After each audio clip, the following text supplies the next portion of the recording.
Hey, Hi, how are you? good, how are you? I'm good. Let's see Mhm. if I can let's see if we can stream this live on Facebook. Okay.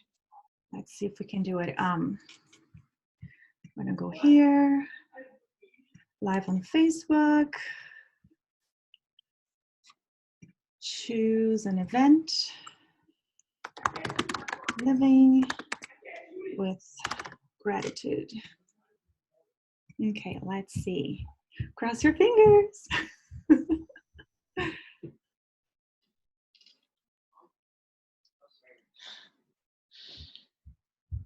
Oh, I think it's working. Oh, yes,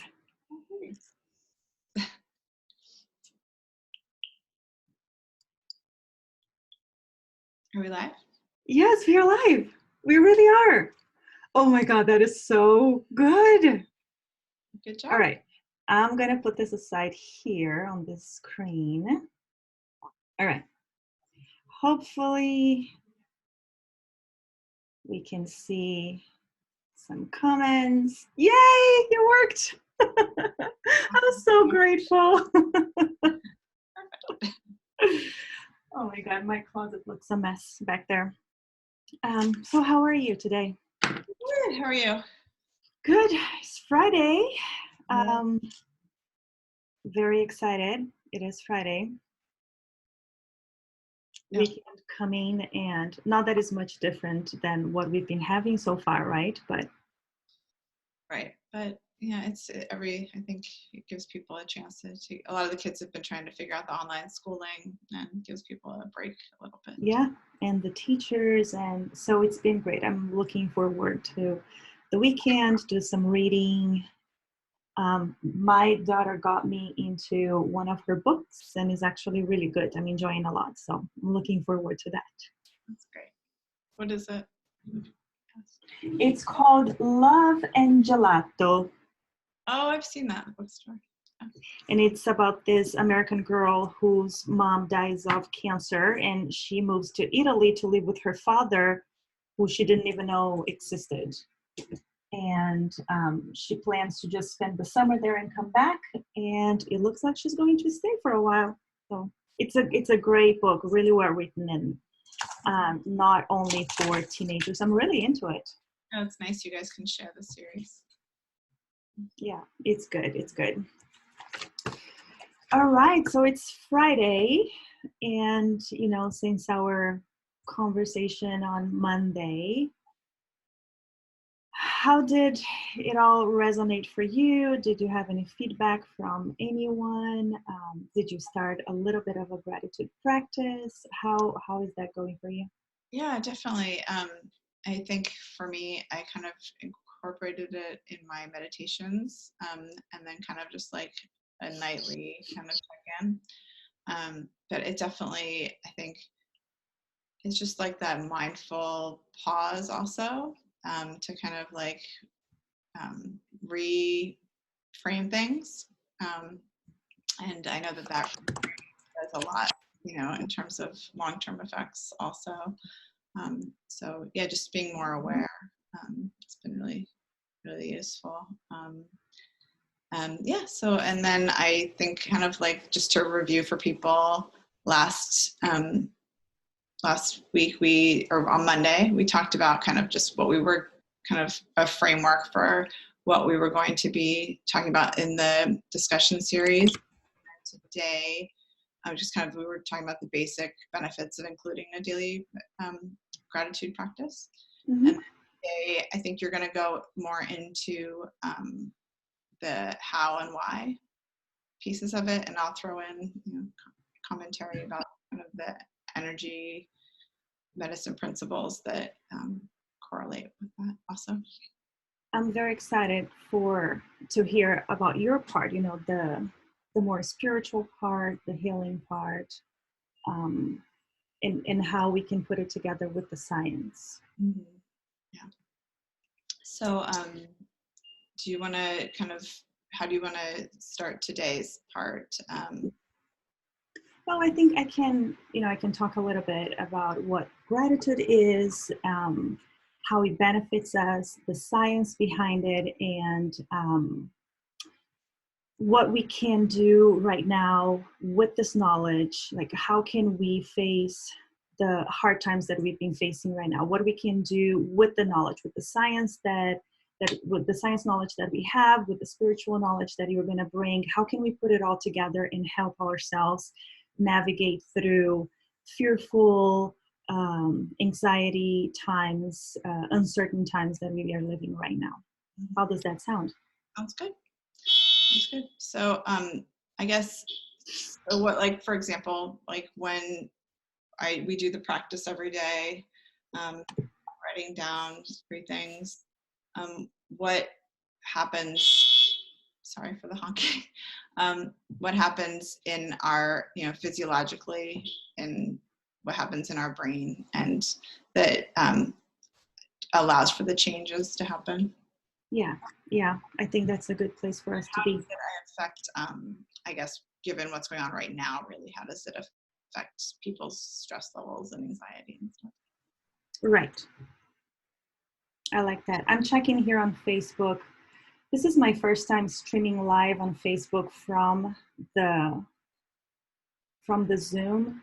I don't see it, but I don't know where I need to go in order to see this. I'm on Sage and Stone, but I don't see streaming live.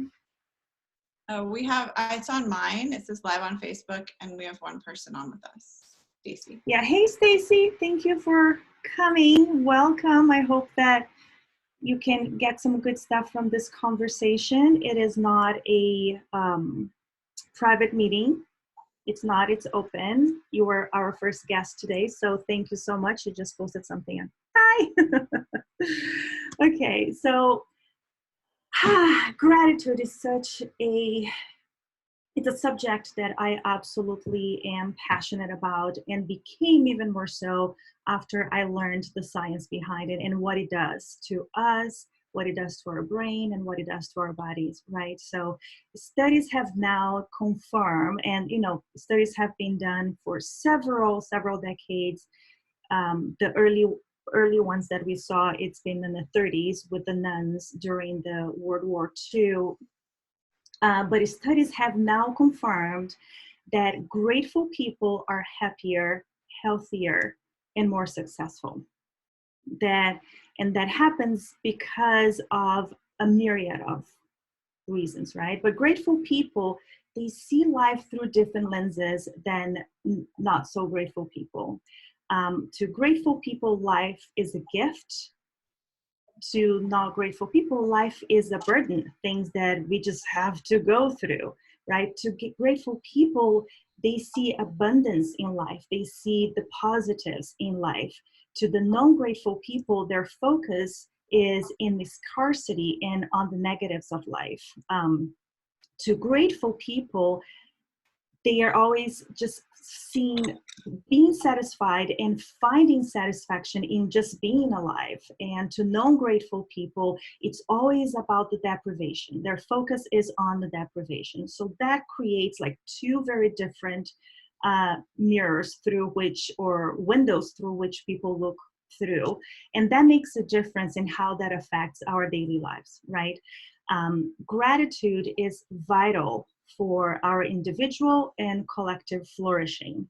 Because of emotional contagion, the way that I feel affects the people that I interact with, and the way that people feel will affect me when I'm interacting with them.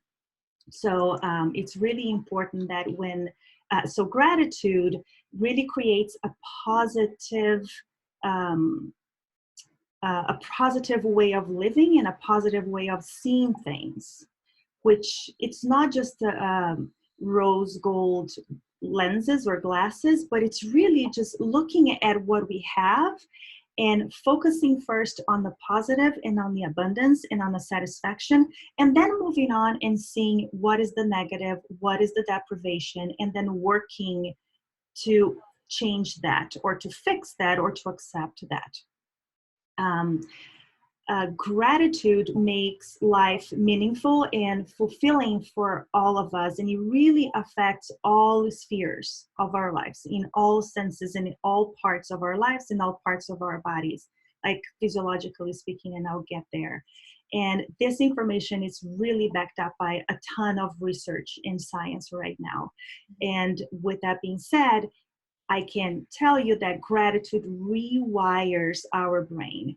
It helps us overcome the negativity bias, which means that, you know, our focus goes into the negative first and then to the positive. And because we become positive and optimistic, we become happier, right? And when we are positive, our brains become more engaged, more creative, more motivated, more energetic, right? So we exercise more and we become more resilient, we become healthier, therefore more productive. And that's where the satisfaction part comes from. So a little bit of definition of what gratitude is. So gratitude is affirming, acknowledging and affirming the good, the goodness that is around us, one, and two, recognizing its source. So it's a really important definition because it means that we affirm the existence of goodness, the existence of gifts in our lives, and we recognize that the source of this goodness is outside us, which means that now we are recognizing and we are acknowledging that something bigger than us is actually giving us all of these gifts. For example, you know, one of my gratitude today is the beautiful weather that we have outside. That has nothing to do with me. Like, I didn't make the sun, I didn't put the blue skies on, I didn't make the weather warm, and I'm grateful for that. When I go on a hike and I see a flower, that flower has nothing to do with me, like it's outside me. So that puts us in a position of acknowledging that there's something so much bigger than us out there that is providing us all of these gifts and all of this goodness. And that is important when it comes to the collective, because then now we are acknowledging that there's something more than us that are better. Do you think that for some people that tend to take a glasses half empty versus half full approach, that it takes some effort to kind of rewire the brain, the neural pathways to start to, you know, see and think that way in terms of, you know, the little things and, you know, or the things that are around us all the time? Yeah, definitely. There's, like I mentioned on Monday, developing gratitude muscles is just like developing regular muscles in the body. It does require practice. But yes, the more we look for the positive around us, the more we affirm the good and the gifts that we have around us, the more we also recognize that these gifts are outside us and they are benefiting us. The more consistent we become on that, the more we are changing the hardwiring of the brain. And I'm going to get to that in a minute, and I will explain exactly how that works. But it has to do with certain neurotransmitters or hormones that the brain produces, because then it creates this cycle of, yeah, I want more of that. Right? So let me tell you a little bit about the science behind it, right? So I said that, so a lot of people say, you know, gratitude decreases depression, reduces stress, improves sleep patterns, make us, like I said before, make us happy, healthier, and more successful. And it really does. Gratitude improves our emotional, psychological, mental, and physical health, because the positive thoughts lead to optimism, which lead to good relationships, which lead to a collective success, right? So that's kind of a natural progression. And with that in itself, we can see how we can be much better just by being grateful. But don't take my word for it, right? Like millions and millions of studies have been done with this. And these are the numbers, and I want to share them with you. 28% decrease in stress. Like when we practice consistent gratitude, and I will explain what that kind of looks like, because it really doesn't have to be daily. The more we do, the better we get at it, but it really doesn't have to be daily. But when we do it consistently, we see 28% decrease in our stress, 16% decrease in depression, 10% reduction in systolic blood pressure. So this is great news for people with high blood pressure. And why does that happen? It's because we are reducing our stress, right? We reduce the stress, we reduce the blood pressure. So there's a connection right there. 23% lower levels of cortisol, which is the stress hormone. So it's all connected right there. 40% improvement in sleep pattern. And science will say that the better we sleep, the less depressed we become. The better we sleep, the less stressed we become. So all of this is connected. The more we practice gratitude, the better our sleep patterns become. So 25% less dietary fat intake. That is because the more grateful we are, the more positive and optimistic we become, the more we want to exercise, the more we want to go out there and exercise. And the more we exercise, the better we eat. Right? Because now we start developing that relationship with what we put in our bodies. It's, it's good or bad for us. So that's why it's interesting. And I wanted to put it here because I haven't seen this very much, but when my eyes went to it and I started doing a research more deeply in that, every single study has shown about 25% less dietary fat intake in foods. People really eat healthier when they cultivate more gratitude, when they cultivate a more consistent gratitude. And here is the numbers: between 25 to 50% increase in physical exercise, physical activities. So the numbers are kind of really big there, but still 25% increase in physical exercise, that's huge. 25% increased sense of happiness. So like a fourth of our life, like 25% increase in sense of happiness, that's really, really big, right? So in general, people report that after 21 or 28 days of consistent gratitude practice, of really sitting down with intention and attention and writing, doing a gratitude journal, writing down what they are grateful for, they report feeling happier, healthier. They report that they slept better, that they feel less body aches, and that it's because our brain in gratitude reduces cellular inflammation, right? So they feel more energetic, more alert, more enthusiastic. They have better blood pressure, as I mentioned. So an overall well-being. Right. So how does that work? Like, why does that happen? So that all happens in the brain. All happens in the brain. And if there's one piece of information that you can get out from here today, it will be this: that gratitude brings the brain, the heart, the nervous system, and our hormonal system together.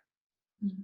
And I'm not just saying that. fMRIs has shown that our brain in gratitude, when our brain is in gratitude, multiple brain systems get involved. Like it lights up, like huge light up in the brain. The gratitude lights up our cognitive and emotional brains.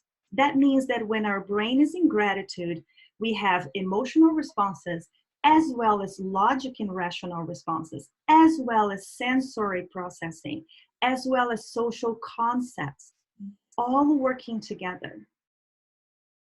Yeah. So you see the connection there. So our brain in gratitude also shows, and fMRIs have shown that our brain in gratitude shows a higher activity in the hypothalamus. And that's really important because the hypothalamus is responsible to control a huge array of essential bodily functions, including releasing hormones, right, in the brain, including oxytocin, dopamine, which is the love hormone, the trust, empathy, and bonding hormone. The hypothalamus regulates body temperature, maintain our daily physiological cycles, controls our appetite, and regulate emotional responses. So right then and there. And this is all shown through fMRIs when the brain is in gratitude. Yeah. It's amazing. So it's pretty much like the opposite of what happens when we are in fear and anxiety and go into the fight or flight kind of way of being, and all that happens with the brain there. That is true. When we are in fear or anxiety or depression, fight or flight or freeze mode, our brain actually shuts down. Our learning centers shuts down. Our rational brain shuts down. And the only thing that is up and aroused is the emotional brain, but only the negative with the negative lenses, right? So I'm just looking at, it's the primal brain. I'm just looking at the saber tooth. What do you say?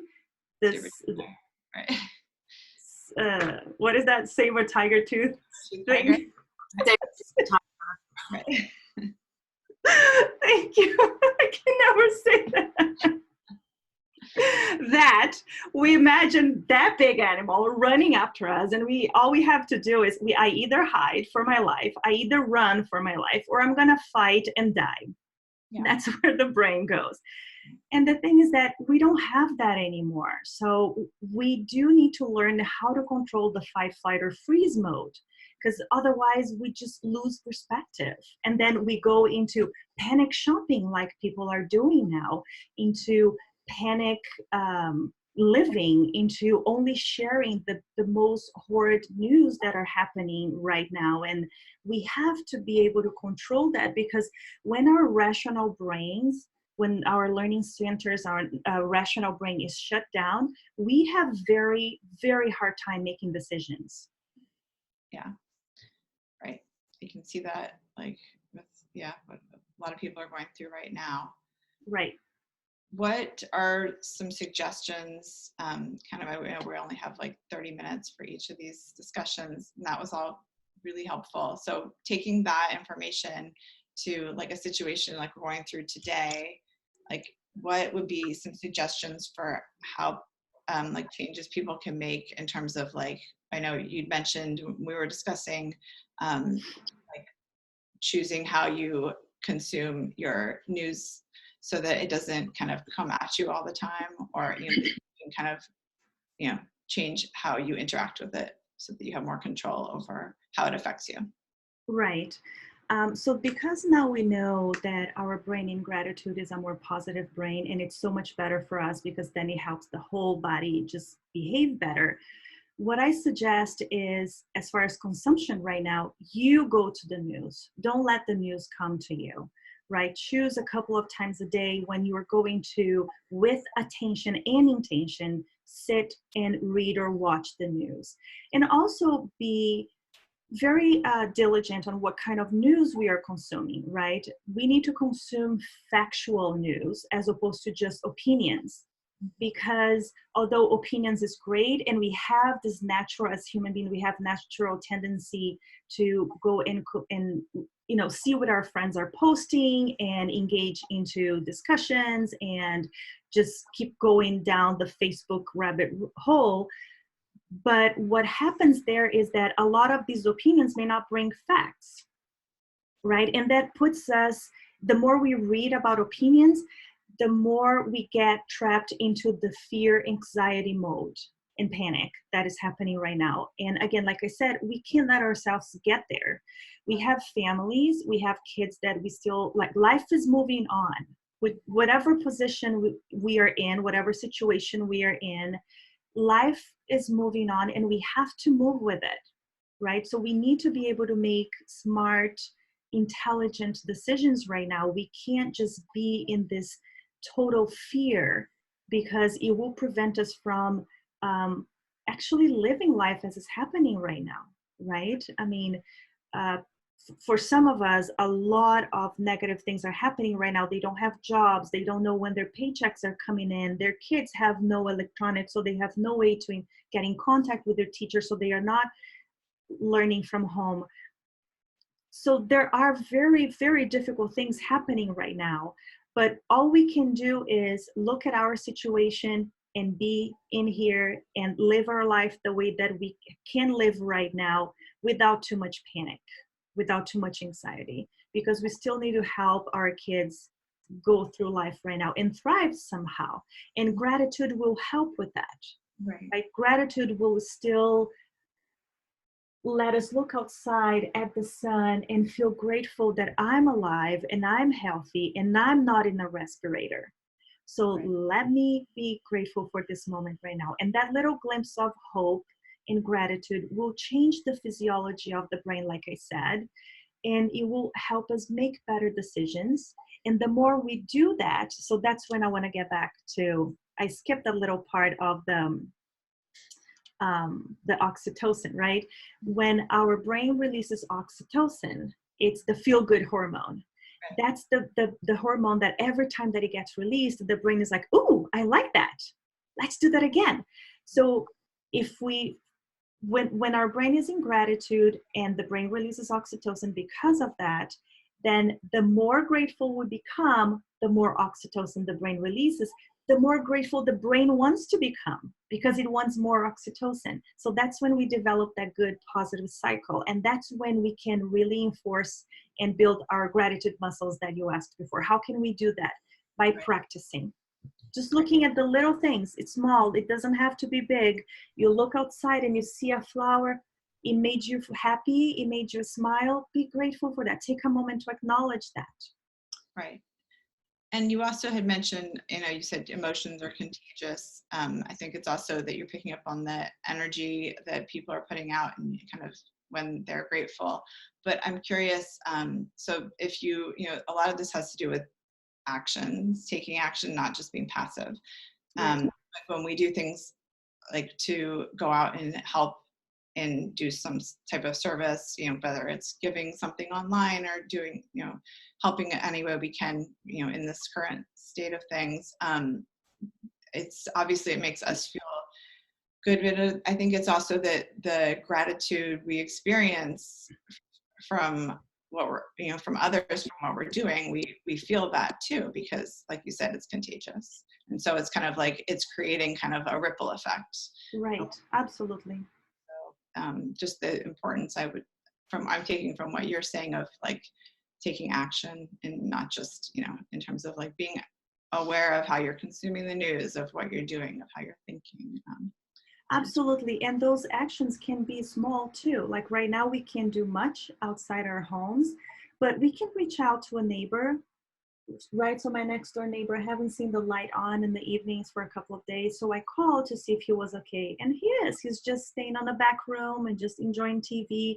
But it made him feel cared for. And, he was like, thank you so much for checking in on me. He's a widower, so he's there alone. Just like sending a text message, just saying, hey, I've been thinking of you. How it's been going? Sending some funny memes or whatever those are called. There's another thing I can never say. Memes. What is memes? Oh, me and my accent and my pronunciation. Memes. Since just little things like that, just like giving to others, they are going to feel grateful for our action and they are going to do that too. So you're creating this beautiful ripple effect, again, affecting the collective. Yeah, that's great. Yeah, thank you. I thought that was all really helpful. And so what should we do to, in between now and Monday in terms of practicing? I would really suggest, like, let's go outside and go on walks, staying more than 6 feet apart. Pay attention to our surroundings. Give some time to do something with intention. Be grateful for where we are right now, what we have, and what we can do with it. Take some time to write a little gratitude journal, right? You can do 3 things I'm grateful for every day. You can do 3 things I'm grateful for twice a week.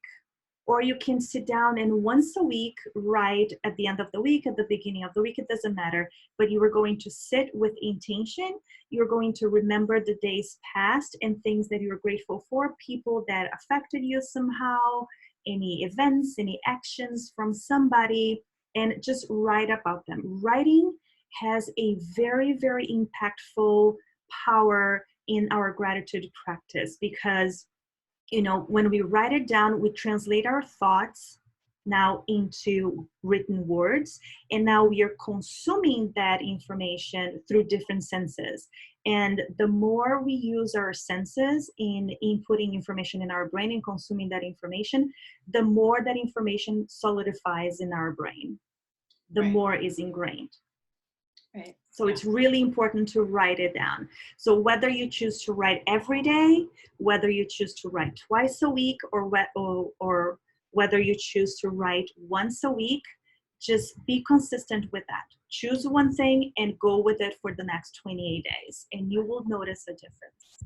Yeah. And I think also we talked about from an energetic perspective, it's kind of taking that information from your higher self and bringing it down through your hand into an expression into the world. And so it's just another way of thinking about that and why it's important.